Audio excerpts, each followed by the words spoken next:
Andy, there's been a huge furore over the last few weeks, especially with what's happened with John Terry and everything. Do you think this would have all come into the spotlight if it hadn't happened at Loftus Road over a year ago now?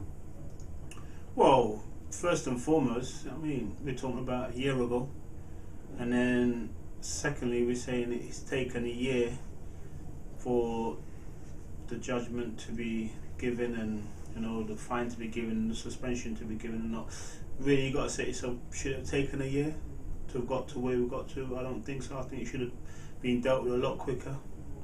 If you look at the fan who ran onto the football pitch the other day, that got dealt with within, was it 4 or 5 days? Now, I mean, a year to deal with a case of, such higher profile. I think it left a bitter taste in a hell of a lot of black players' mouth, and we've got to where we've got to now. So, no, should it have taken so long? I don't think it should have. There's been talk in the last few days of potentially a black players' union developing. Joe Barton had his say, saying that it's going to cause a division, and especially now people should be kind of uniting against racism. What's your take on it? Well, I think that's all hearsay regarding the black players breaking and making their own union. I think that's just a lot of talk. I don't think that's going to happen. When people talk about divisions and all that kind of stuff, well, I think we need to look at it properly and say, the black players are very, very, very disappointed in how long this case is taken. Not just one case, but the way the racism is starting to creep back into professional football. It's an unsavoury thing, and I just think, I said before, we're very disappointed. And when people make their decisions or their judgments on, it's going to be divisions and all that kind of stuff, I don't think there's going to be divisions. I just think at this present moment in time, black players decide to stand up for what they believe is right. Where do you stand on the whole kick out campaign and everything like that? What was it like as a player? How did they kind of talk to you as players, and did they kind of convey the message to you as what they were doing outside? Like Jason said, I don't think we're trying to get rid of kick it out or whatever. I think everyone appreciates the work kick out has done. But I think they're at a stage now where they say, well, the funding is not enough, and I don't think, they haven't been able to do enough due to the funding.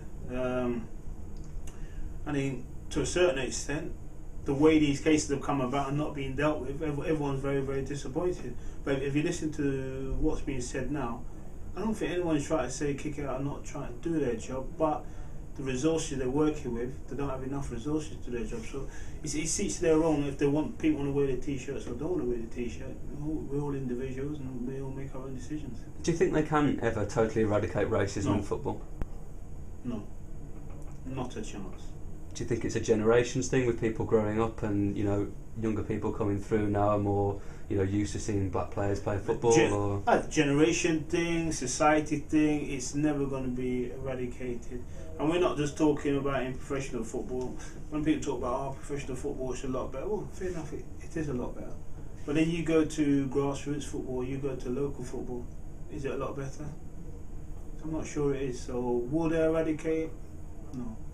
And finally, where do you stand on the Rooney Rule? The PFA have spoke about it recently as something they might like to introduce. Is it something that you think should be coming in?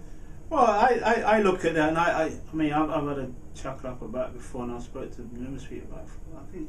I think the way our culture is in England, I think we're going to need more than the Rooney Law, because ultimately the Rooney Law is just stating that black or ethnic minority have to have a conversation or an interview with a certain club or whatever it may be. Now, we can all have interviews with certain clubs, but the criteria is, well, once you have that interview, that doesn't mean that someone will give you the job because you've had an interview. Ultimately, it means that they're giving an interview. Thank you very much. Credentials might not be what we want, or what might not be this, might not be that, but they can turn around and say, well, we've interviewed that individual. So we need more than just the Rooney Law. I think the way they do it in America is totally different to the way we are perceived here in England. That's what I mean. Do you think it's different because it's a different sport? And I think it's a different culture. I think it's an entirely different culture. If you look at the way the Americans are, they're more than prepared to give black or ethnic minority coaches an opportunity to coach, and we are in the 21st century. and we're still talking about there's only what 2-3 black managers in 92 football clubs. No. Is that good enough? Of course not good enough, but I mean, we just keep going around the same circle. And will the Rooney Rule make a difference? I don't see it will make a difference, but that's just my opinion.